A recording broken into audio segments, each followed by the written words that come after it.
ಎಲ್ಲೋ ಒಂದು ಇಬ್ಬರು ಮೂರು ಜನಕ್ಕೆ ಅಷ್ಟೇ ಗೊತ್ತಿದೆ. ನನ್ನ ಹೆಸರು ವೇದ ಅಂತ ಹೇಳಿ. ಬೇಸಿಕಲಿ ನಂದು ಮೆಡಿಕಲ್ ಫೀಲ್ಡು, ಅದಾದ್ಮೇಲೆ ಯೋಗ ಥೆರಪಿಸ್ಟ್ ನಾನು. ಹಾಗೆ ಇವಾಗ ಸದ್ಯದಲ್ಲಿ ನಾನು national woman empowerment and human rights council ಅಂತ ಹೇಳಿ ನಂದೇ ಒಂದು ಸ್ವಂತ ಹ್ಯೂಮನ್ ರೈಟ್ಸ್ನ ನಡೆಸ್ತಾ ಇದ್ದೀನಿ. ಸೊ ಇಲ್ಲಿ ಗಣ್ಯರಿಗೆಲ್ಲರಿಗೂ ನಮಸ್ತೆ.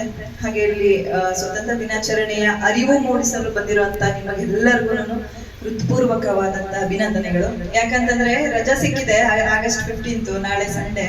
ಸೊ ಮಕ್ಳು ಕರ್ಕೊಂಡು ಎಲ್ಲಾನು ಹೊರಗಡೆ ಹೋಗ್ಬೇಕು ಅಂತ ಅಂದಲೆ ಮನ್ಸಿಟ್ಟು ನಮ್ಮ ಇಂಡಿಪೆಂಡೆನ್ಸ್ ಡೇ ಸೆಲೆಬ್ರೇಟ್ ಮಾಡ್ಬೇಕು ಅಂತ ಬಂದಿರೋದಕ್ಕೋಸ್ಕರ ನೀವೆಲ್ಲರೂ ಉದಾರ ಮನಸ್ಸಿನಲ್ಲಿ ಇರೋರಂತರು ಅಂತ ನಾನು ಹೇಳ್ಕೊಳೋದಕ್ಕೆ ಹೆಮ್ಮೆ ಪಡ್ತೀನಿ. ತುಂಬಾ ಥ್ಯಾಂಕ್ಸ್ ಇಲ್ಲಿವರೆಗೂ ಬಂದಿರೋದಕ್ಕೆ. ಹಾಗೆ ಸರ್ ಒಂದು ಹೆಸರು ಹೇಳಿದ್ರು, ಆರೋಗ್ಯ ಸ್ವತಂತ್ರ ಅಂತ. ಆರೋಗ್ಯ ಸ್ವತಂತ್ರ ಅಂತಂದ್ರೆ ನಮ್ಮನ್ನ ನಾವು ನೋಡ್ಕೊಳ್ಳೋದು ಅಂತ. ಹಾಗೆ ಸ್ವತಂತ್ರ ಸಿಕ್ಕಿದ್ಯಾ ನಮ್ಗೆ ಇದುವರೆಗೂ? ನಿಜವಾಗ್ಲೂ ಸ್ವತಂತ್ರ ಸಿಕ್ಕಿದ್ಯಾ ಎಲ್ಲದ್ರಲ್ಲೂ? ಸ್ವತಂತ್ರ ಬೇಕು ಅಂತ ತಗೊಂಡಿದ್ದು ನಮ್ಮ ಹಿರಿಯರು ಯಾರ್ಯಾರೆಲ್ಲ ಹೋರಾಡಿ ತಗೊಂಡ್ರು, ಅದನ್ನ ಒಂದು ಸ್ವಚ್ಛಂದ ಬಾಳ್ವೆನ ಮಾಡ್ಬೇಕಂತ ತಗೊಂಡಿದ್ದು. ಬಟ್ ಇವಾಗ ಮಾಡ್ತಾ ಇರೋದೇನು? ನಮ್ ಪ್ರಕಾರ ನಾವು ಊಟಕ್ಕಿಂತ ಮುಂಚೆವರೆಗೂ ಬದುಕಿದ್ದಾರೆ ಅಂತ ಅನ್ಸುತ್ತೆ. ನಮ್ಮ ಅಜ್ಜಿ ತಾತಂದಿರು ಬದುಕಿದ್ದಾರೆ ಅಂತ ಅನ್ಸುತ್ತೆ. ಆ ತರ ಒಂದು ಒಳ್ಳೆ ರೀತಿನಲ್ಲಿ ಬದುಕು. ಅದಾದ್ಮೇಲೆ ನಾವು ಹುಟ್ಟಿ ನಮ್ಗೆ ನೆನಪಿರೋದ್ರಿಂದ ನಮ್ ನಿಜವಾಗ್ಲೂ ಸ್ವತಂತ್ರ ಇಲ್ಲ ಅಂತಾನೆ ನಾನು ಹೇಳ್ತೀನಿ. ಒಂದು ಶಾಲೆನಲ್ಲಿ ಹೋಗ್ಬೇಕಾ, ಶಾಲೆ ಒಳಗಡೆ ಎಂಟ್ರಿ ಕೊಡ್ಬೇಕಂದ್ರೆ ದುಡ್ಡು ಕಟ್ಟಿ ನಾವು ಸ್ವತಂತ್ರನ ತಗೋಬೇಕು. ಇಲ್ಲ ಅಂತಂದ್ರೆ ಅಟ್ಲೀಸ್ಟ್ ಒಂದ್ ತಿಂಗಳು ಫೀಸ್ ಕಟ್ಟಿಲ್ಲ ಅಂತಂದ್ರೆ ಹೊರಗಡೆ ನಿಲ್ಲಿಸ್ತಾರೆ ಸ್ಕೂಲ್ ನಲ್ಲಿ. ಅದು ಸ್ವತಂತ್ರನ? ನೋ, ಸ್ವತಂತ್ರ ಅಲ್ವೇ ಅಲ್ಲ. ಸ್ಕೂಲಲ್ಲೂ ಸ್ವತಂತ್ರ ಸಿಕ್ಕಿಲ್ಲ. ಅದಾದ್ಮೇಲೆ ಸಾರಿಗೆ ಸಂಸ್ಥೆನವರು ಬಸ್ಸಿಗೆ ಹತ್ಬೇಕಂತಂದ್ರೆ ನಿಮ್ಗೆ ಟಿಕೆಟ್ ಇಲ್ಲ ಅಂತ ಹೇಳ್ಬಿಟ್ರೆ ಬಿಡ್ತಾರ? ಇಲ್ಲ, ಅದು ನಮ್ಗೆ ಸ್ವತಂತ್ರ ಇಲ್ಲ.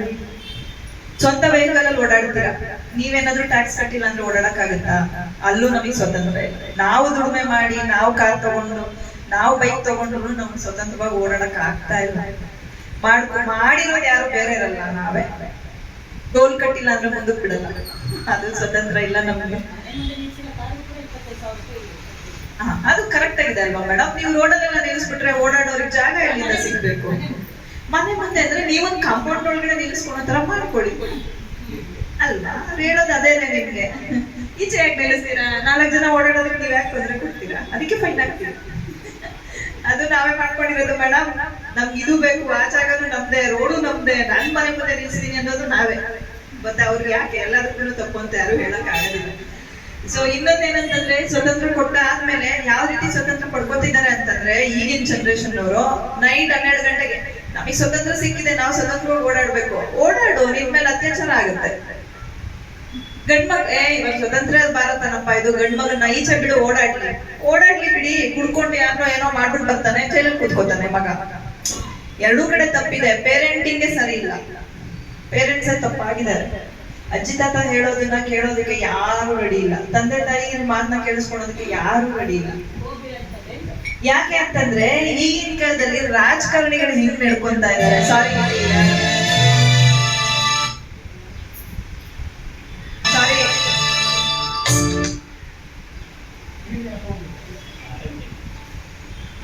ಇಲ್ಲಿ ರಾಜಕಾರಣಿಗಳನ್ನ ಪರವಾಗಿ ಯಾರಿದ್ದೀರಾ, ರಾಜಕೀಯ ಪರವಾಗಿ ಯಾರಿದಾರ ಗೊತ್ತಿಲ್ಲ. ಬಟ್ ಹ್ಯೂಮನ್ ರೈಟ್ಸ್ ಅಂತ ಬಂದಾಗ ನಾವ್ ಯಾವ್ದೇ ಪಕ್ಷ ಕಡೆ ನಿಲ್ಲೋದಕ್ಕೆ ಆಗೋದಿಲ್ಲ. ಎಲ್ಲಾರು ತಪ್ಪು ಮಾಡ್ತಾರೆ, ಎಲ್ಲಾರು ಸರಿ ಇರ್ತಾರೆ ನಮ್ ಕಣ್ಣಿಗೆ. ಎಲ್ಲೋ ಒಂದು ಅನ್ಯಾಯ ನಡೀತಿದೆ ಅಂತಂದ್ರೆ ನಾವ್ ಅಲ್ಲಿ ನಿಂತಿರ್ತೀವಿ. ಯಾರೋ ಒಂದು BBMP ಕೆಲಸ ಮಾಡಿಲ್ಲ ಅಂತಂದ್ರೆ ಇವಾಗಿನ ಇಲ್ಲಿ ಕರ್ನಾಟಕ ಸರ್ಕಾರದ್ದೇ ತಪ್ಪು ಅಂತಾನೆ ಬರ್ತದೆ. ಬೆಂಗಳೂರಲ್ಲಿ ಯಾರು ಪೋಸ್ಟಿಂಗ್ ತಗೊಂಡಿರ್ತಾರೆ ಅವ್ರದೇ ತಪ್ಪು ಅಂತ ಬರುತ್ತೆ, ಬೇರೆ ಯಾರ್ದು ಅಲ್ಲ. ಹೌದು, ಇವಾಗಿನ ಫಾಸ್ಟ್ ಮೂವಿಂಗ್ ಜಗತ್ತಿನಲ್ಲಿ ಟೈಮ್ ಇರೋದಿಲ್ಲ, ಕಸಗಳನ್ನ ಎಸ್ಬಿಟ್ಟು ಹೋಗ್ತಾರೆ. ಪಾಪ ಜನಗಳಿಗೆ ಏನ್ ತಪ್ಪು ಅಲ್ವಾ? ನಮ್ಮನೆ ಮುಂದೆ ಇಲ್ವಲ್ಲ, ಬೇರೆಯವ್ರ ಮನೆ ಮುಂದೆ ನಾವು ಎಸ್ಬಿಟ್ಟು ಹೋಗಿದೀವಿ, ಪಾಪ ನಮ್ಗೆ ಏನ್ ತಪ್ಪು? ಅವ್ರು ವಾಸನೆ ಹುಡ್ಕೊಂಡಿರ್ಲಿ ಬಿಡಿ, ಅವ್ರ ಮಕ್ಳುಗಳು ರೋಗ ಬರ್ಲಿ ಬಿಡಿ, ನಮ್ಗೆ ಯಾಕೆ? BBMP ಇಲ್ವಾ? ನೋಡ್ಕೋತಾರೆ. ಇಲ್ಲೂ ನಮ್ದೇ ತಪ್ಪು ಸರ್, ಇಲ್ಲೂ ನಮ್ದೇ ತಪ್ಪು ಮೇಡಮ್. ನಾವು ಕರೆಕ್ಟ್ ಆಗಿದ್ರೆ ಪಾಪ BBMP ಕೆಲಸ, ಅವ್ರಿಗೂ ಸಂಬಳ ಕೊಡ್ತಾರೆ, ಬಟ್ ಅವರು ಮನುಷ್ಯರೇ. ಕ್ಲೀನ್ ಮಾಡು ಅಂತ ಕುತ್ಕೊಂಡ್ರೆ ಎಷ್ಟು ದಿನ ಅಂತ ಕ್ಲೀನ್ ಮಾಡ್ತಾರೆ? ಅವ್ರಿಗೆ ರಜಾ ಬೇಡ, ಆರೋಗ್ಯ ಬೇಡ, ಗಾಡಿ ಬರುತ್ತೆ. ಬಟ್ ನೀವು ಕಸನ ವಿಂಗಡಣೆ ಎಲ್ಲಿ ಮಾಡ್ತೀರಾ? ಕಸ ವಿಂಗಡಣೆ ಮಾಡ್ಬಿಟ್ಟು ಹಾಕಿ. ಮೇಡಮ್ ನೀವು ತುಂಬಾ ಒಳ್ಳೆಯವ್ರು ಇದ್ದೀರಾ, ಪಾಪ ಮನ್ಸಿಂದ ಒಳ್ಳೆಯವರು, ಕ್ಲೀನ್ ಸರಿಯಾಗಿ ವಿಂಗಡಣೆ ಮಾಡ್ತೀರಾ. ನಾವೇ ಒಂದೊಂದ್ಸರಿ ಲೇಟ್ ಆಗಿದೆ, ಯಾವ್ದೋ ಪ್ರೋಗ್ರಾಮ್ ಇದೆ, ಎಲ್ಲೋ ಕೇಸ್ ಬಂತು ಅಂತ ಪಟ್ ಅಂತ ಎಲ್ಲ ಒಂದೇದಕ್ಕೆ ಹಾಕಿ ತಗೊಂಡ್ ಹೋಗ್ತೀವಿ. ಎಷ್ಟು ಅಂತ ಸರಿ ಮಾಡ್ತಾರೆ ಅವರು. ಮಗುದು ಡೈಪರ್ ಇರುತ್ತೆ, ಹೆಣ್ಮಕ್ಳದು ಪ್ಯಾಡ್ಸ್ ಇರುತ್ತೆ, ಕಸ ಕಡ್ಡಿ ಅದು ಇದು ಎಲ್ಲ ಹಾಕ್ತೀರಾ ನೀವು. ಅದಕ್ಕೆ ಹೆಂಗ್ ಕೈ ಮುಟ್ಟಿ ಕ್ಲೀನ್ ಮಾಡ್ತಾರೆ? ಅವ್ರಿಗೆ ಯಾವ್ಯಾವ ಸೌಕರ್ಯಗಳು ಸಿಕ್ಕಿದೆ ಅಂತ ಯಾರಾದ್ರೂ ಕೇಳಿದಾರಾ? ಇಲ್ಲ. ಕೇಳೋದು ಒಂದೇ, ಯಾಕೆ ಎಲ್ಲಾನು ಎತ್ಕೊಂಡು ಹೋಗ್ತಾ ಇಲ್ಲ, ಲೇಟ್ ಆಗಿ ಬರುತ್ತೆ ಗಾಡಿ, ನಾವ್ ಎಷ್ಟೊತ್ತಿಗೂ ಕಾಯ್ಬೇಕು. ನಿಮ್ ಮನೆ ಮುಂದೆ ಒಂದೊಂದು ಡ್ರಮ್ ಇಟ್ಕೊಡಿ, ದೊಡ್ಡದು ನಿಮ್ ಕಾಂಪೌಂಡ್ ಒಳಗಡೆ, ಅದಕ್ಕೆ ಹಾಕಿ ಅವ್ರಿಗೆ ಹೇಳಿ 150 ರೂಪೀಸ್ ಕೊಡಿ, ಬೆಳಗ್ಗೆ ಬಂದ್ಬಿಟ್ಟು ಎತ್ಕೊಂಡು ಹೋಗಪ್ಪ, ನಾವ್ ಇರಲ್ಲ ಡೈಲಿ ಹಾಕೋದಕ್ಕೆ ಅಂತ. ನಿಮ್ಮ ಆರೋಗ್ಯ, ನಿಮ್ಮ ಸ್ವಚ್ಛತೆನ ನೀವು ಕಾಪಾಡ್ ಹೋಗ್ಬೇಕಾಗುತ್ತಲ್ವಾ? ಸೊ ಎಲ್ಲದಕ್ಕೂ ಯಾರ ಮೇಲೂ ಬ್ಲೇಮ್ ಮಾಡಕ್ ಆಗಲ್ಲ. ಇದು ಸ್ವತಂತ್ರ ಭಾರತ, ನಮ್ಮ ನಿರ್ಧಾರಗಳು, ನಮ್ಮ ತಿಳುವಳಿಕೆಗಳೇನೆ ಇಲ್ಲಿ ವರ್ಕ್ ಆಗೋದು. ಯಾರ ಮೇಲೂ ಹಾಕ್ಬೇಡಿ, ಯಾವ ರಾಜಕಾರಣಿ ಮೇಲೂ ಹಾಕ್ಬೇಡಿ, ಯಾವ ಲೀಡರ್ಸ್ಗಳ ಮೇಲೂ ಹಾಕ್ಬೇಡಿ. ಇವ್ರು ನಮ್ ಏರಿಯಾ MLA, ಏರಿಯಾ ಕಾರ್ಪೊರೇಟ್ ಇವ್ರು ಮಾಡ್ಬೇಕಾಗಿತ್ತು, ಹಾಕ್ಲೇಬೇಡಿ. ಅವ್ರನ್ನ ಕೇಳೋಷ್ಟು ಅಧಿಕಾರ ನಿಮ್ಗಳಿಗಿದೆ, ರಾಜಕಾರಣಿಗಳಿಗಿದೆ. ಯಾಕೆ ಮಾಡಿಲ್ಲ ಅಂತ ಕೇಳೋ ಅಧಿಕಾರ ನಿಮ್ಗಿದೆ. ಬಟ್ ನೀವ್ ತಪ್ಪು ಮಾಡ್ಬಾರ್ದಲ್ಲಿ. ನೀವು ಕರೆಕ್ಟ್ ಆಗಿ ಇಟ್ಬಿಟ್ಟು ಕ್ವಶನ್ ಮಾಡಿದ್ರೆ ಎಲ್ಲಾರು ಕೇಳ್ತಾರೆ, ಹೌದಲ್ವಾ, ಹೌದು ನಾನು ತಪ್ಪು ಬಟ್ ಇಲ್ಲ, ನೀವು ತಪ್ಪು ಮಾಡ್ಬಿಟ್ಟು ಕೇಳೋದ್ರೆ ಯಾರು ಕೇಳಲ್ಲ. ಅದೇನೆ ನಡ್ಕೊಂಡ್ ಬಂದಿರೋದು. ಇದು ಒಂದಿನದ ಮಾತಲ್ಲ, ವರ್ಷಾನ್ಗಟ್ಲೆಯಿಂದ ನಡ್ಕೊಂಡ್ ಬಂದಿರುವಂತ ಮಾತು. ಇಲ್ಲಿ ಪತ್ರಕರ್ತರಿದ್ದಾರೆ, ಮೇ ಬಿ ಅವರು ಇದಾರೆ, ಸರ್ ಇದಾರೆ ಕೂಡ, ಅವರು ಇದಾರೆ ಕೂಡ.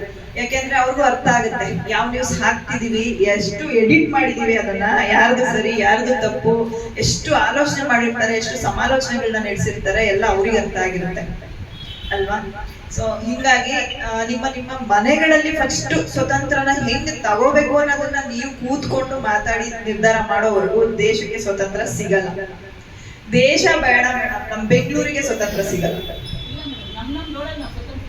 ಅದೇ ಒಂದೊಂದು ರೋಡ್ ಒಂದೊಂದು ಏರಿಯಾ ಸೇರಿದ್ರೆ ತಾನೇ ಬೆಂಗಳೂರು ಆಗಿರೋದು. ಇವತ್ತು ಬೆಂಗಳೂರು ವಿಸ್ತಾರ ಆಗ್ತಾನೆ ಇದೆ, ಒಂದೊಂದು ರೋಡ್ ಎಕ್ಸ್ಟ್ರಾ ಆದಾಗೆಲ್ಲ ಇದು ಬೆಂಗಳೂರೇ, ಇದು ಬೆಂಗಳೂರೇ, ಇದು ತುಮಕೂರೇ, ಇದು ಹಂಗೆ ಆಗ್ತಾನೆ ಇದೆ.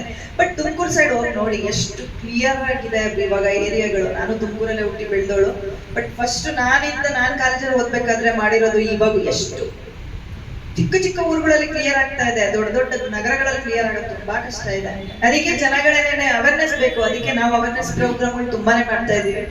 ಹಿರಿಯ ನಾಗರಿಕರುಗಳಿಗೂ ಅಷ್ಟೇನೆ ಅವ್ರಿಗೂ ಅರಿವು ಮೂಡಿಸುವ ಕಾರ್ಯಕ್ರಮಗಳನ್ನ ಮಾಡ್ಬೇಕು. ನಾಳೆ ಕೂಡ ನಮ್ದೊಂದು ಇದೆ, ಕಾನೂನು ಅರಿವು ಮೂಡಿಸುವ ಕಾರ್ಯಕ್ರಮ ಅಂತ ಹೇಳಿ ಸೀನಿಯರ್ ಸಿಟಿಸನ್ಸ್ಗೆ ಇದೆ, ನಕ್ಷತ್ರ ಆಡಿಟೋರಿಯಂ ಅಲ್ಲಿ. ಸೊ ಹಾಗೆ ಸರ್ ಹೇಳಿದ್ದು ಏನು ಆರೋಗ್ಯ ಸ್ವತಂತ್ರ ಅಂತಂದ್ರೆ, ಈಗ ಸುಮಾರು ನಮ್ಮ ಪೂರ್ವಜರು ನಡೆಸ್ಕೊಂಡು ಬಂದಿದ್ದಂತ ವಿದ್ಯೆಗಳು ತುಂಬಾ ಇದೆ.